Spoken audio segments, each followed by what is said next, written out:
Guys, balik lagi di channel ini ya. Sekarang aku lagi pakai custom ROM dari Cherish OS. Sebenarnya ini ada peristiwa yang membagongkan.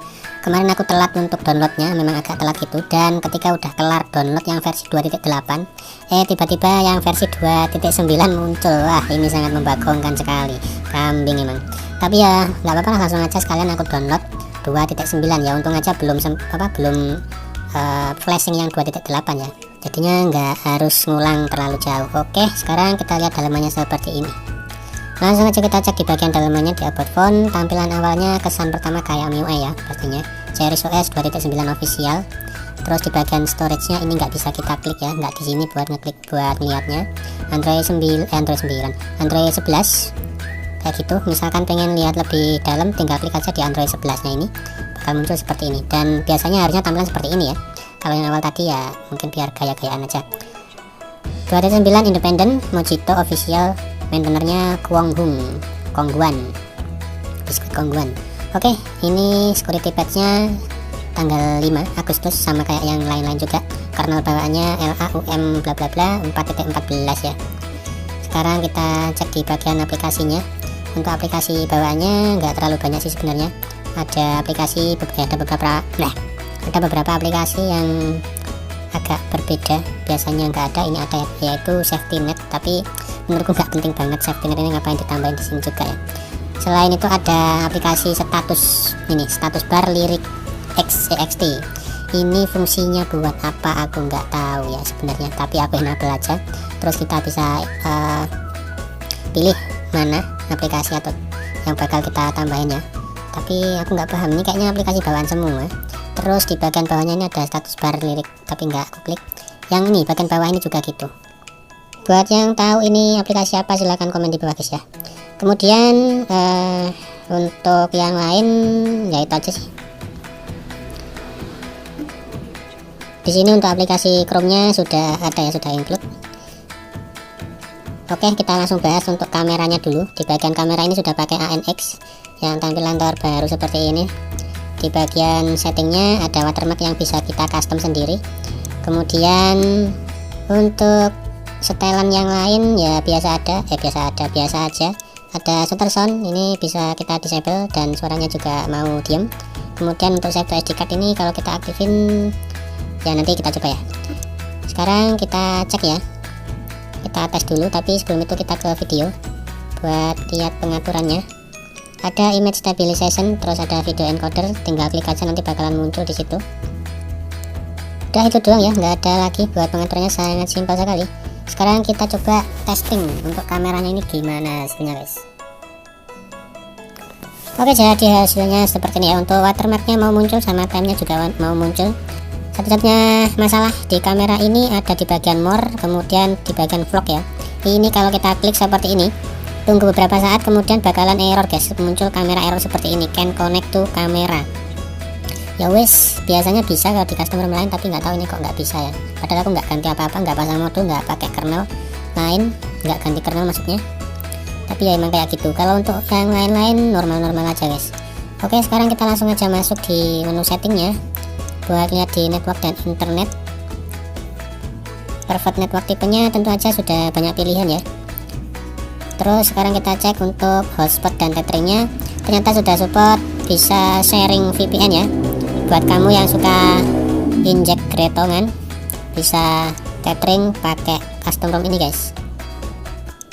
Terus di sini ada connection preference ya. Jadi di connection preference ini ada beberapa fitur, nearby share ada di sini dan sebagainya. Kemudian di bagian bawahnya lagi ada Cherish setting ya, untuk ngatur di bagian status barnya ini. Terus quick setting. Kemudian tema, kita bisa atur fontnya juga di bagian tema sini. Terus status bar ikonnya juga bisa kita ubah dan lain sebagainya. Ini pengaturan status bar temanya cukup lengkap ya. Terus di sini aku yang belum paham ini di bagian ini ya, monet wannabe sama palette ini buat apa aku nggak paham, sama monet akurasi juga. Terus ada animasi, karena aku belum terlalu jauh buat ngetesnya di custom ROM ini guys. Kemudian ada notifikasi juga, kita bisa atur tampilannya, lumayan ya untuk notifikasinya. Ini juga sudah ditambah-tambahin fitur yang ada di Android 12 guys ya, kayak apa namanya ini sliding buat slide brightnessnya ini kan udah beda kayak gitu ya, ini dari Android 12 guys. Terus di bagian miscellaneous di sini ada gaming mode. Untuk gaming modenya ini bisa kita atur performanya guys, ini keren ya. Tadi sudah aku tes dan kerasa lebih enteng gitu, lebih licin dipakai main game. Kemudian ada menu baterai, nggak ada baterai saver dan performance ya. Untuk penggunaan baterainya seperti ini. Kemudian ada menu display, untuk menunya kayak gitu ya. Terus tap to wake-nya aman, nggak ada masalah. Enable blur coba kita aktifin aja ya. Kemudian di bagian sound seperti ini tampilannya.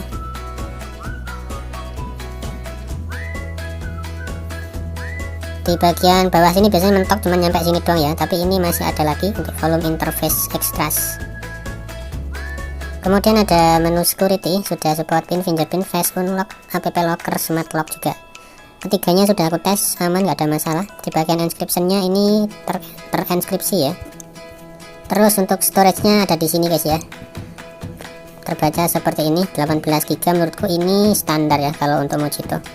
Kemudian untuk bahasanya di sini kayak gini, sudah ada bahasa Indonesia di sini guys ya. Yang aku cari-cari itu soal FPS info ya. Kalau di source changelog-nya ini kan ada, sudah masuk FPS infonya, sudah di add. Cuman aku cari-cari emang nggak ada. Dan untuk changelog yang di luar ini aku nggak paham itu apa maksudnya ya.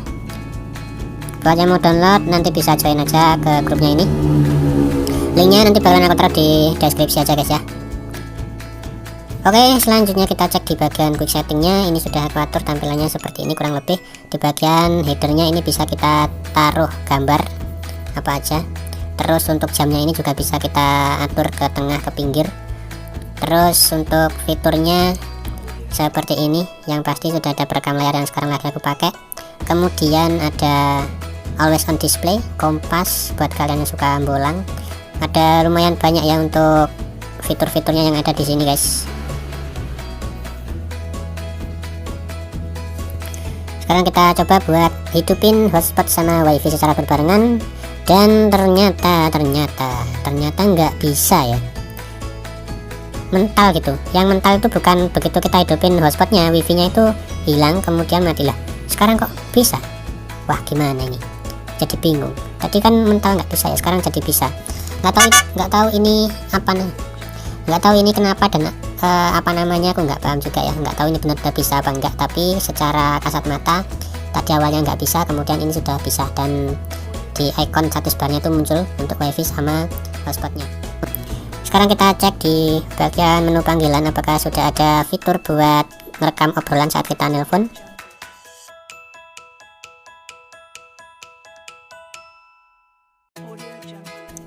Oke, dan ternyata nggak ada fitur buat merekam obrolan saat kita nelpon ya. Untuk apa namanya resign aplikasinya seperti ini ya. Misalkan ada buat pengunci aplikasi itu mungkin lebih keren ya. Sekarang kita cek di skor Antutunya, dapat 228 sekian dengan rinciannya kayak gini. Menurutku ini udah standarnya ya. Kemudian aku juga udah cek di CPU throttling, aku tes selama 5 menit, lumayan stabil ya, walaupun ada turunnya itu, tapi bisa terbilang ini masih stabil banget lah. Dipakai main game smooth, dipakai multitasking, terkadang ada nge-lag, dan nge-lagnya itu kalau kita nggak sabar. Jadi terkadang kalau buat multitasking itu agak lelet, tapi dipakai main game ini enak banget. Gak tahu kenapa, yang kurasain kayak gitulah. Ya wes, mungkin gitu aja buat review kali ini. Buat yang mau cuap-cuap, mau request custom ROM untuk direview, silahkan aja tulis di kolom komentar. Maaf kalau ada salah-salah kata dalam penyampaian, dan kita bakal ketemu lagi di next video. See you, bye bye.